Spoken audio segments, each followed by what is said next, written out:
एक बार सेठ जी ने कुछ समय बीत जाने के बाद केवट से कहा, भैया मेरे पैसे। केवट ने कहा, महाराज मैंने पैसा आपका वापस कर दिया। कह दिया, अभी पूरा वापस नहीं आया, पैसा भी और लेना है। उसने कह दिया कि मैं तो जानता हूं, मैंने पूरा पैसा वापस किया है। सेठ जी को तो पता ही था, तो जानबूझकर झूठा केस लगा दिया, झूठा केस लगा दिया। और जब केवट को बुलाया गया जज के सामने, जज ने पूछा, क्यों जी तुमने पैसा लिया था? हाँ जी लिया था।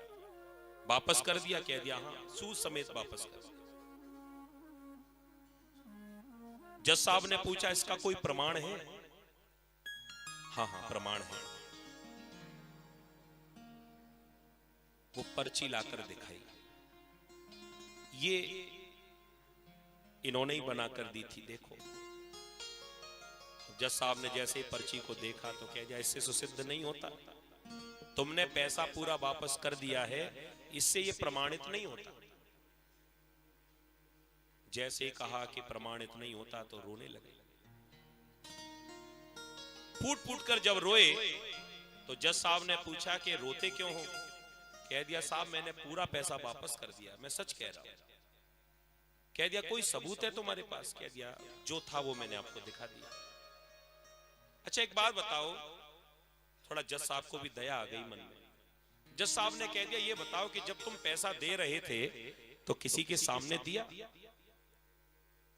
कोई था तुम्हारे और इनके बीच में? तो रोज ही कहता था वही बात, फिर कह दी कि हमारे और सेठ जी के जब लेन देन की चर्चा हो रही थी तो केवल रघुनाथ जी ही थे हमारे साथ। जज साहब को लगा रघुनाथ नाम का कोई आदमी होगा, तो कह दिया ठीक है, उसको बुलाया। सेठ जी अपने घर चले गए, केवट अपने मंदिर चला गया, और जज साहब ने अपने ही खर्चे पर रघुनाथ जी के लिए सुंदर एक सम्मन तैयार किया, नोटिस तैयार किया। भेजा गया, सेवक गया सम्मन लेकर। अब पूरे गांव में ढूंढता फिरे कि भैया रघुनाथ नाम का कौन व्यक्ति। अब पूरे गांव में रघुनाथ नाम का कोई आदमी ना मिले। किसी ने कह दिया, भैया रघुनाथ तो नहीं जानते हैं, एक रघुनाथ जी का मंदिर जरूर है। कह दिया, वो ही बताओ वो कहां है। रघुनाथ जी का मंदिर ढूंढते ढूंढते जैसे ही पहुंचा मंदिर पर, जो सेवक था जज साहब का, पुजारी जी को दरवाजे पर बैठा देखा।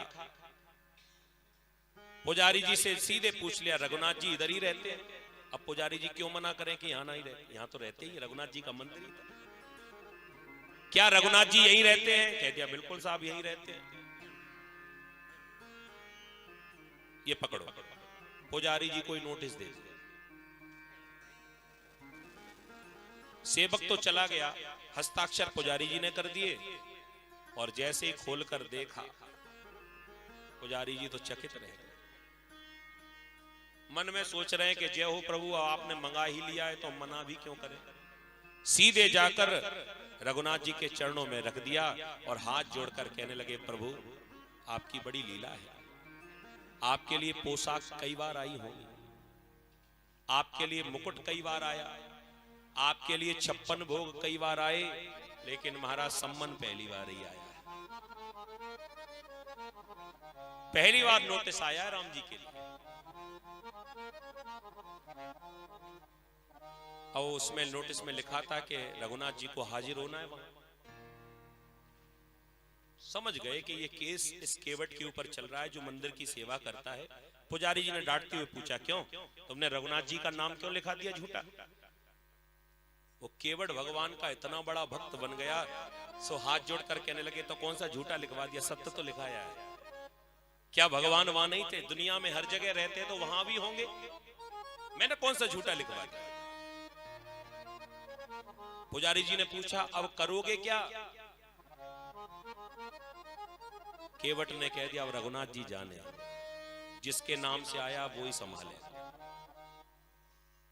आज बेचारे पुजारी जी भी चिंता में पड़ गए और केवट बेचारा बैठा बैठा राम जी के सामने रो रहा है। कह दिया तुम्हें चिंता है, तुम तो कह रहे थे रघुनाथ जी जाने। कह दिया मुझे अपनी चिंता नहीं है, मुझे चिंता इस बात की है कि राम जी को परेशान होना पड़ा। मुझे काहे की फिक्र, वो तो प्रभु के नाम का कीर्तन और करने लगे। सिर पर सीताराम फिकर फिर क्या करना, सिर पर सीताराम फिकर फिर क्या करना, सिर पर सीताराम फिकर फिर क्या करना, सिर पर सीताराम फिकर फिर क्या करना, क्या करना क्या करना, फिकर फिर क्या करना, क्या करना क्या करना, फिकर फिर क्या करना, तेरे कटेंगे कष्ट तमाम, फिकर फिर क्या करना, फिर कटेंगे कष्ट तमाम, फिकर फिर क्या करना, तेरे सिर पर सीताराम फिकर फिर क्या करना, सिर पर सीताराम फिकर फिर क्या करना, पितु रघुनाथ जानकी मैया, पितु रघुनाथ जानकी मैया, पिता रघुनाथ जानकी मैया, पिता रघुनाथ जानकी मैया, फिर क्यों परेशान हो भैया। फिर अब इतने विश्वास के साथ, इतने भरोसे के साथ आपका नाम लिया है, तो अब आप इसको, इसकी लाज तो आपको रखनी ही पड़ेगी। अब महाराज जो भी करना है वो आप सोच लीजिए कि क्या करोगे। जज की बुद्धि को घुमाओगे या खुद ही घूमने जाओगे, ये आपके ऊपर है। पुजारी जी ने राम जी के सामने जब केवट ने भी भगवान से प्रार्थना की, जब समय आ गया तारीख का, पुजारी जी ने कह दिया जाओ जल्दी जाओ, थोड़ा समय से पहले जाना जिससे समय पर पहुंच जाओ। केवट तो निकल गया और पुजारी जी ने जल्दी जल्दी स्नान करके ठाकुर जी को बढ़िया स्नान कराया, नई पोशाक पहनाई। भाव देखिए। किसी दूसरे सेवक ने पूछा कि आज राम जी को नया ड्रेस क्यों पहनाया, आज तो रामनवमी नहीं है।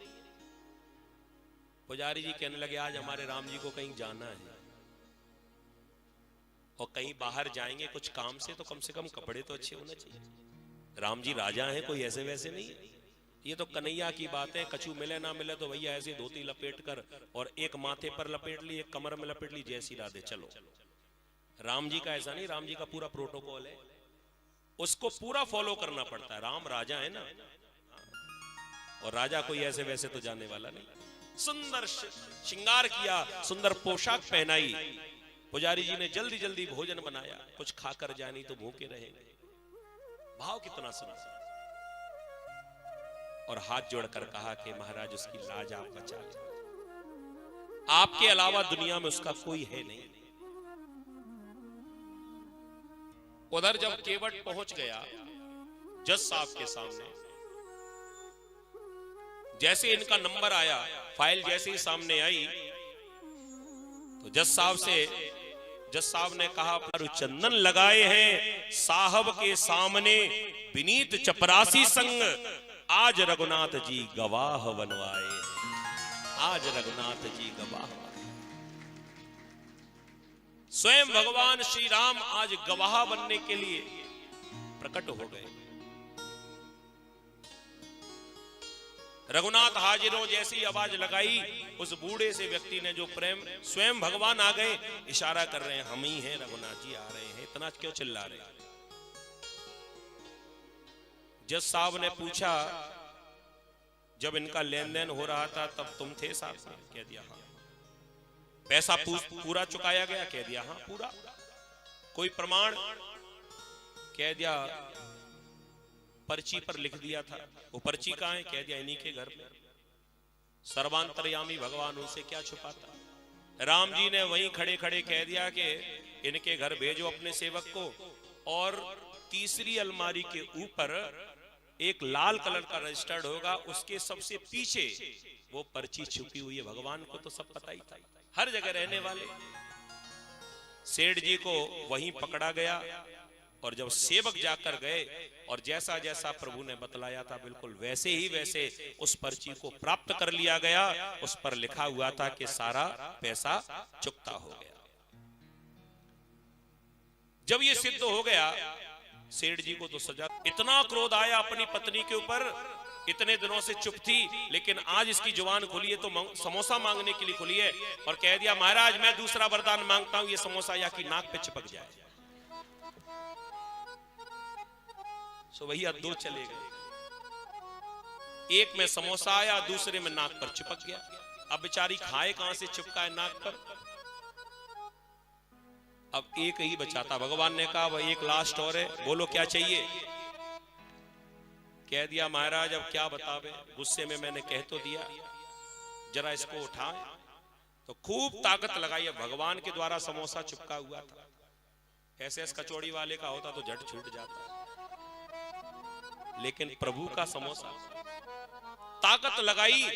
सो भैया समोसा छूटा तो लेकिन साथ में खाल भी निकल कर, अब तो बड़ा जोर का दर्द, रोने लगी। भगवान ने कहा आसानी से नहीं छूटेगा, समोसा परमानेंट हो गया।